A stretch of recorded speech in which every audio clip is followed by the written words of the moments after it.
मराठा उद्योजक कक्ष किंवा मराठ्याच्या अनेक संस्था संघटना काम करतच आहेत। अर्थाशिवाय कशातही अर्थ नाही। सरकार आता कितीही आपल्यापैकी कोणीही मराठा जरी प्रधानमंत्री राष्ट्रपती कोणी झालं तरी सरकारी नोकऱ्या जवळपास संपलेल्या आहेत। खाजगीकरणामध्ये आपल्याला उतरावं लागेल, उद्योग व्यवसाय व्यापारामध्ये यावं लागेल। मराठा सेवा संघाने 1990 पासून सुरुवातीपासूनच सांगितलेलं आहे की कोणीही नोकरी मागण्याच्या पेक्षा नोकरी देणारी कसं होता येईल या बाबीकडे लक्ष दिलं पाहिजे। त्यासाठी प्रसंगी केस कापण्यापासून बूट पॉलिश करण्यापासून ते कुठली तेल मालिश करेपर्यंत तुम्ही बाहेर आलं पाहिजे। सेवा उद्योगामध्ये खूप मोठी संधी आहे, त्याचीसुद्धा आपण जास्तीत जास्त लोकांनी एक संधी घेऊन मोठं उद्योजक होऊ शकतो हे आपण लक्षात घेतलं पाहिजे। कम्युनिटी म्हणून काय फायदा होईल तर आता तसा केवळ मराठ्यांच्या भरोशावर कुठलाही उद्योग व्यवसाय व्यापार चालणं अवघड आहे। मराठ्यांना हे समजायला खूप दिवस लागलेले आहेत। त्यामुळे मराठाकरण करणे हा मराठा एक्सपोचा किंवा मराठा उद्योजक कक्षाचा उद्देश नसून मराठा समाजातील भरकटलेल्या किंवा अस्वस्थ झालेल्या किंवा नैराश्य प्राप्त झालेल्या काही ज्या तरुण मुलं मुली आहेत त्यांना तुमच्यासमोर जे आव्हान आहे ते कितीही मोठं असलं तरी तुम्ही ते सहजपणे उलगडून ओलांडून पुढे जाऊ शकता आणि स्वतः एक उद्योगपती बनून इतरांना संधी देऊ शकता असं त्यांच्यावर बिंबवण्याचा या महाएक्सपोचा एक प्रयत्न आहे। धन्यवाद। मराठा सेवा संघाचे सर्वेसर्वा पुरुषोत्तम खेडेकर सर इथे आले होते। काय प्रयोजन होतं, काय सांगाल?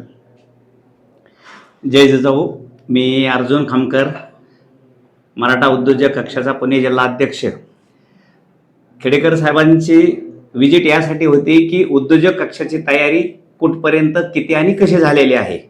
एक सदिच्छा भेट होती आणि त्यांनी असे काही चांगले मार्गदर्शन केले की त्यांनी जी 30-35 वर्ष जे मराठा सेवा संघ चालवलेला आहे आणि सुस्थितीत नेलेला आहे तर त्याच्यात कसं काम केलं जातं तर मला तशा सूचना, माझ्या टीमला तशा सूचना केल्या की आपणही तशा पद्धतीने पुढे गेलं पाहिजे। कसला कार्यक्रम, काय सांगा त्याच्याविषयी?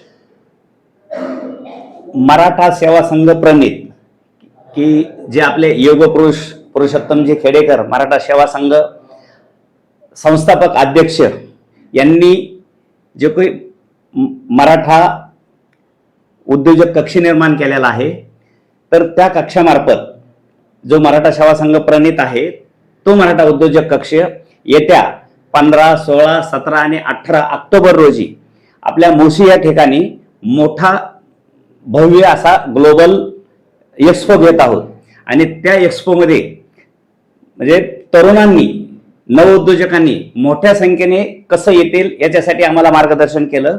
आणि मी तसंच विनंती करतो की जे नवउद्योजक आहेत, नवतरुण आहेत आणि जे काय करायचंय कसं करायचंय ह्या विचारात आहेत तर त्यांनी, माझी विनंती आहे, माझं आव्हान आहे की हा जो ग्लोबल मराठा बिझनेस एक्सपो आपण घेत आहोत तर त्या प्लॅटफॉर्मवरती 30 संधी उपलब्ध आहे। 1000 स्टॉल असणार आहेत तर म्हणजेच 1000 वेगवेगळे उद्योजक आहेत, वेगवेगळे व्यवसाय तिथे येणार आहेत, व्यावसायिक येणार आहेत। तर त्याच्यामध्ये आपल्याला ते पाहून की आपण नेमकं काय केलं पाहिजे, नेमकं काय करायचं याचं मार्गदर्शन मिळणार आहे। या होणार आहे त्यांना त्या एक्सपोचा काय खऱ्या अर्थाने लाभ होणार आहे? खूप चांगला प्रश्न आहे की जो आपण मराठी माणूस आपण म्हणतो की व्यवसाय उद्योग आपल्याला जमत नाही, परंतु आम्ही हे 4थं वर्ष आहे आपल्या पुण्यामध्ये होण्याचं। तर गेल्या 3 वर्षामध्ये जे काही जिथं जिथं एक्सपो आमच्या पहिलं नाशिकला झालं, दुसरं अमरावतीला झालं आणि तिसरं जळगावला झालं। तर ह्या एक्सपो मध्ये एक जेव्हा उद्योजक तिथे येतो त्याचं स्पिरिट वाढतं, त्याचा अनुभव वाढतो आणि जे काही सुप्त संकल्पना असतात त्यांना तो वाव मिळतो। म्हणून नवउद्योजकांनी नक्की ह्या प्लॅटफॉर्मवरती आलं पाहिजे। ह्या एक्सपो मध्ये आपला सहभाग नोंदवला गेला पाहिजे अशी माझी विनंती आहे। नवीन उद्योजकांना जी संधी तुम्ही मत अपेक्षा ठेवताय त्यासाठी काय सुविधा दिल्यात का? हा, नक्कीच की ह्या एक्सपो मध्ये आपण एकंदरीत 4 वेगवेगळे डोम करतोय। तर जे काही वेगवेगळे व्यावसायिक उद्योग आहेत तर ते प्रत्येकाचं एक वेगवेगळं ग्रेडेशन केलेलं आहे आणि त्या डोम मध्ये त्यांना वेगळं हे करतोय. अधिक नव उद्योजकासाठी आपण एक जिजाऊ असा एक वेगळा स्टॉल करतोय आणि तिथे जे काही नव उद्योजक असतील, स्टार्टअप वाले असतील, त्यांच्यासाठी कमी दरामध्ये पण आपण तो स्टॉल उपलब्ध करून देतोय. आणि आपल्या राज्य सरकार असो की केंद्र सरकार असो, त्यांच्या जे काही त्यांच्या उपाययोजना आहेत तर त्या सरकारी स्टॉल पण तिथं असतील असं आम्ही नियोजन करतोय. मराठी उद्योजकांना तुम्ही काय भविष्यात काय योजना वगैरे राखणार? हो, नक्कीच. साधारण 21 देशामधील जे काही उद्योजक आहेत, जे आपले पुरुषोत्तमजी खेडेकर साहेब त्यांचे चिरंजीव पण अमेरिकेत आहेत. आमचे जे आंतरराष्ट्रीय अध्यक्ष संजयजी वायल आहेत, त्यांचं पण 40 ते 45 देशामध्ये नेटवर्क आहे. त्यांच्याबरोबर व्यवसाय करतायत. तर त्यांच्या मार्फत आणि खेडेकर साहेबांच्या विचाराने त्यांच्या सूचनेप्रमाणे की जागतिक लेवलचे तिथं काही स्टॉल येत आहेत आणि काही मार्गदर्शक पण येत आहेत. तर असं हे ऑल इन वन ज्याला असं म्हणू किंवा एकाच छताखाली ज्याला म्हणतो, तर असा हा म्हणजे ग्लोबल नावासारखाच तो ग्लोबल एक्सपो होणार आहे.